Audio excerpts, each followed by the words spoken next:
Hi, my name is Louis Panzer. I'm the President of Locate Support Systems. I'd like to welcome you to the Western Regional Gas Conference, CGA Best Practices Overview and Update. Bringing you this presentation within Second Life to demonstrate the power of virtual training and the ability to receive quality training within an environment that takes place solely in a virtual world through your computer. In this case, the delivery will be by myself of the presentation, but in other circumstances I would be here live.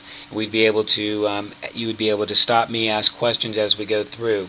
In this case, at the very end, you'll have an opportunity to submit any questions you might have to me via email, and I look forward to receiving those. So let's get started.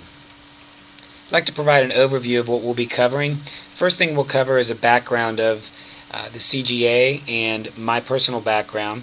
And then we'll talk about what the best practices are, how they were formed, how they continue to be developed over time. We'll talk about what has recently passed this year in 2009. We'll talk about what's under current consideration by the committee.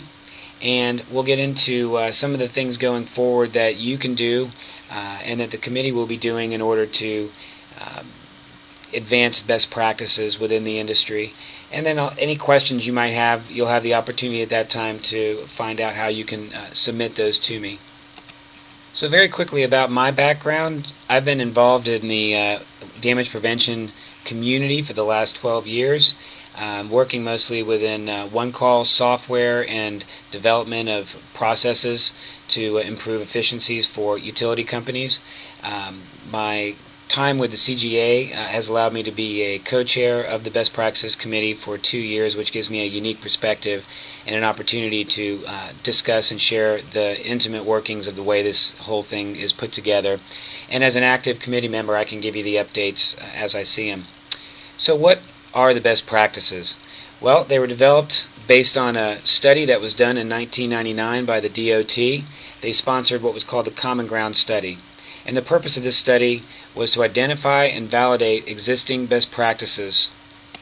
And these best practices were determined by a consensus vote with all the stakeholders having to agree to the language that was provided for the study. And when it was originally put together, it was a pretty monumental effort in that a lot of these folks typically may have been at odds at each other in terms of stakeholders, but this opportunity to come together and put together these best practices really represents a healing of an industry that communication is so critical in. But again, these best practices were collected and they were intended to be shared among all the stakeholders involved.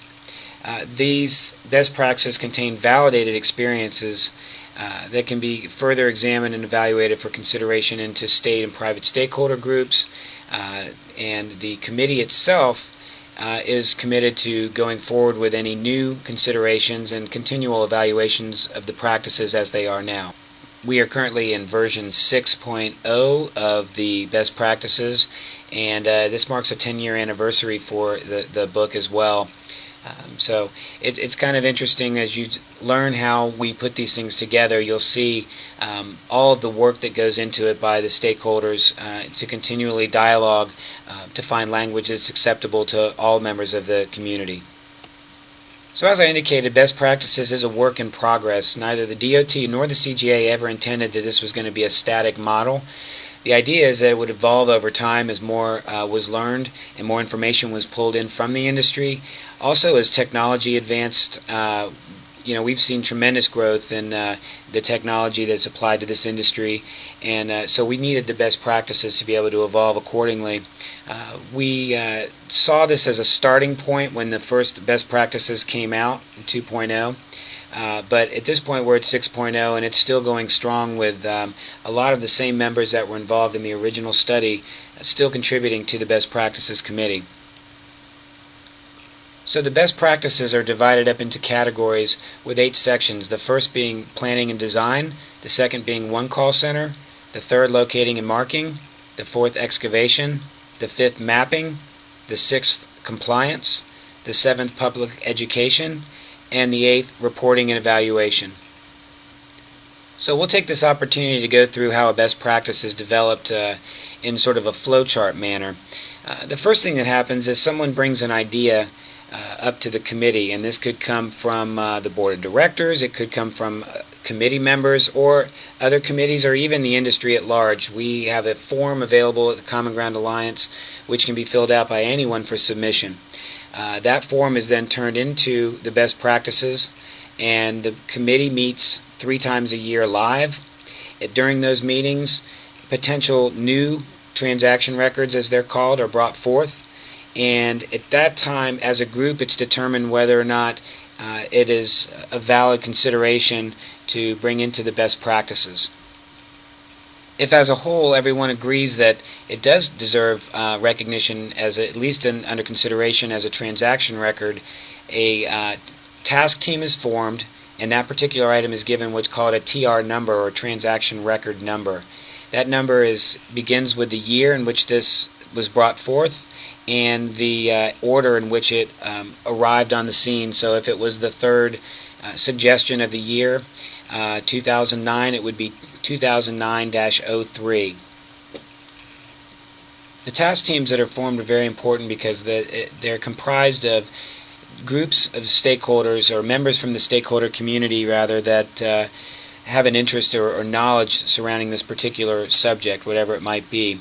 And it's very important that that be the makeup of this group, because ultimately all of the language, the bulk of the work is hammered out within that task team. So basically they take the information offline, work amongst themselves to produce language that they feel would be accepted by the group at large. Once that language has been agreed upon by all the members of the task team, there's a 30-day window prior to the next meeting that information must be posted publicly. And that allows an opportunity for other members and other stakeholders to review the language, pass it among themselves, and see if they have any issues with the language as it's been put together by the task team.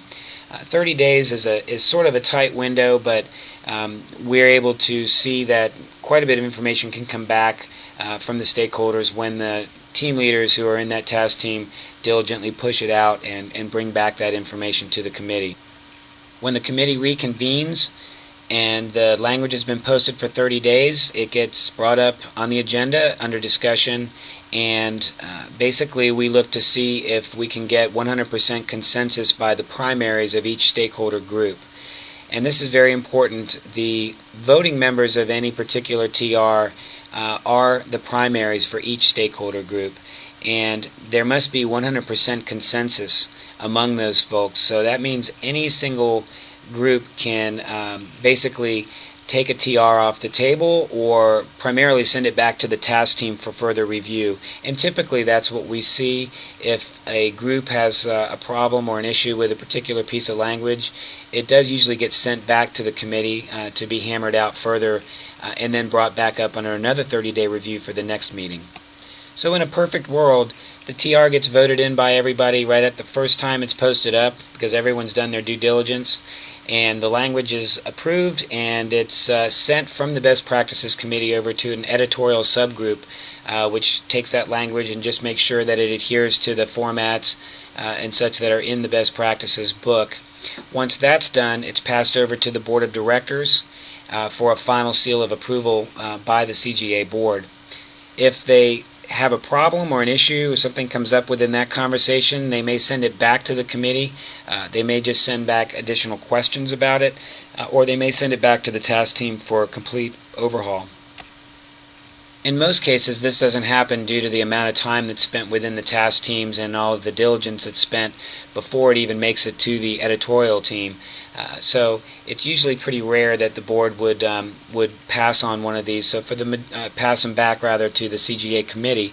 So for the most part, once they've reached the board of directors, find approval, and then they get posted for publishing in the next version of the best practices as it comes out. The complete best practices are available online at thecommongroundalliance.com. The most recent versions include a legend with an icon system that makes it easier for stakeholders to find the practices that apply to their particular group. And this is an example of the front end of the best practices, where it gives you the summary description of what those practices are.